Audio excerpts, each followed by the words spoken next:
Thanks for being on and speaking with us, John. I'm going to ask you, as we're a little short on time, let's get your 10-second background. See if you can do it that quickly. I've got 30 years of scar tissue, bruises, and cynicism from being in healthcare as a senior executive. All right, perfect. Perfect. Well, we're here to talk a little bit about the impact of AI. So can you share with me some of the evidence that exists for value creation from the use of AI within healthcare? I will be happy to do that, but I'm going to put it into a context because I think there's an important dimension that we lose sight of when we find ourselves in exciting and turbulent times. And so I'm a big fan of Yogi Berra, who has been reputed to say the future isn't what it used to be. And I've had that bouncing around in my head for a long time. And so it would be an interesting thing to do to look back first and say, over the last 30 years, what's happened in healthcare and what have we learned that creates a canvas or a landscape, if you will, for the current level of enthusiasm and excitement and the explosion of point solutions using AI as a foundation. And so one of the first things we could do is look at what's happened to cost. In the 30 years I've been involved in healthcare, have I made a difference in the various accountabilities that I've had? And in 1990, the U.S. spent $725 billion on healthcare, about 12% of GDP. In 2020, we spent 4.1 trillion, or 20% of GDP. So if you look at costs, in that 30 years, costs have gone up significantly. And we'll come back to cost in a second, because I think that's an underlying set of assumptions about the excitement of AI. If we take that spending and look at it per capita, we spent around $3,000 per person in 1990, and today we're spending something close to $14,000 per person on healthcare in the U.S. And so, again, at the cost level, costs have not behaved nicely. The only thing that has interestingly gone down is that in 1990, out-of-pocket costs represented about 19% of total personal healthcare spending. So, essentially, whatever was spent on my healthcare, 20% of that came out of my pocket. And in 2020, 2021, it was down to about 11%. And so the spending at an individual level has potentially gone down a little bit because of the insurance programs that have been put in place. But that's not a cost of healthcare, that's a cost to the individual. And I'm finally going to close with the ever bad boy or the straw dog that we beat the heck out of, which is prescription drugs.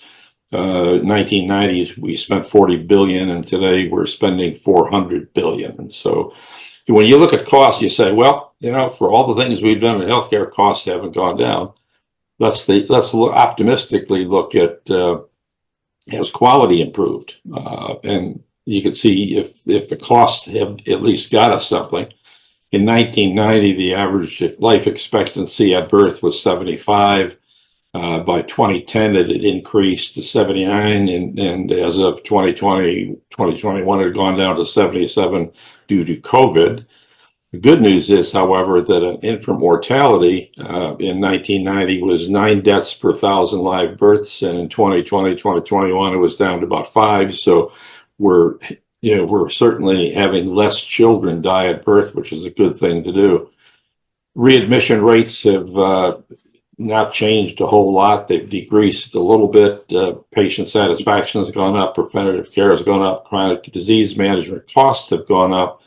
But the result of the improvement in healthcare has not been significant. So right now we're saying costs are up, quality. So what does that mean for what we're doing with technology? And there is a point to all this, Riley, and I will answer your question in a moment. But if we say in the 30 years, why have costs gone up and other factors have not improved? You can pretty quickly say technology has driven the cost. We've spent a lot of money on new technologies. We've also created a climate in which overutilization and sometimes unnecessary care take hold. In the US, at least, we've got a fragmented and uncoordinated care system. Drug prices and other forms of technology in healthcare have gone up. Aging population increases demand. But two very important dimensions, I think, are what I'll call cultural and institutionalized aspects of healthcare, which is administrative complexity and inefficiency still reigns in healthcare. Maybe there's some promise for AI. Let's talk about that in a second. But also the lack of price transparency and market competition, which is a cultural characteristic of our healthcare system in the US, still interferes with significant improvements. So finally, and here I'm going to look through the lens of another one of my favorite quotes, which is insanity is doing the same thing over and expecting a different result, attributed to Einstein, although there's some question about that. So I say, what have been the big exciting things that we got enthused about many times during the last 30 years? Electronic health records. Where's the evidence that electronic health records have established a new foundation of support? They're more expensive, they're more complex, but have they really brought down costs when costs have been going up? Telemedicine was a promise of significant improvements in access to healthcare and cost of healthcare. There's a lot of it today, but again, we're not necessarily seeing a direct result of that in terms of quality or cost. Mobile health apps, Google Health, blockchain, even IBM Watson were all promises that technology was going to change the nature of healthcare in a significant way. And if we kind of polish the rearview mirror and look at where we've been in the last 30 years, those were also periods of enthusiasm that didn't produce a result. So the cynic in me says essentially, is this one more kind of period of enthusiasm for something that shows promise and creates energy, but may not produce a lasting result in the long run? I don't know. I don't have a crystal ball, but I'll give you a couple of perspectives on AI. First, we've seen they can detect diseases like breast cancer, cervical cancer, and other things as good as, and sometimes slightly better than, the traditional deliverers of medicine, the doctors and the analysts. So interesting. So we've got at least a tool that appears to potentially work, and there's evidence that it works. According to Accenture, AI could also save $150 billion by 2026 in the healthcare system.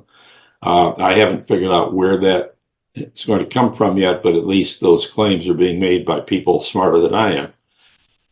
AI can also help personalize treatment plans, but I'm remembering that 10 years ago, we were all excited about personalized and precision medicine. And if we look around today, we've got DNA analyses and we've got other aspects of personalized medicine and precision medicine that are not yet getting a lot of traction and producing a lot of promise.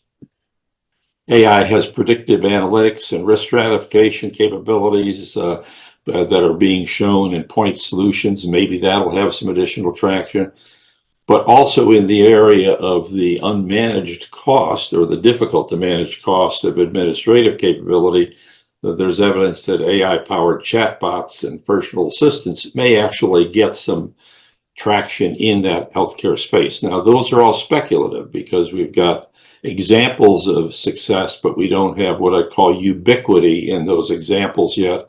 And so they still have got to be proven and inserted. So I think there's certainly promise with AI, and I hope that AI does not deliver some of the same frustrations that the past solutions did, but that's still to be seen. So, yeah. Well, unfortunately, that's all the time that we have. But I encourage everyone to reach out and connect with John, and we'll get you back on, I'm sure, in the future, and maybe we can see some of these predictions or premonitions or thoughts that you're putting out there come to some success. So thank you for taking us on that journey. It was really well worth hearing you give us your perspective. Take care.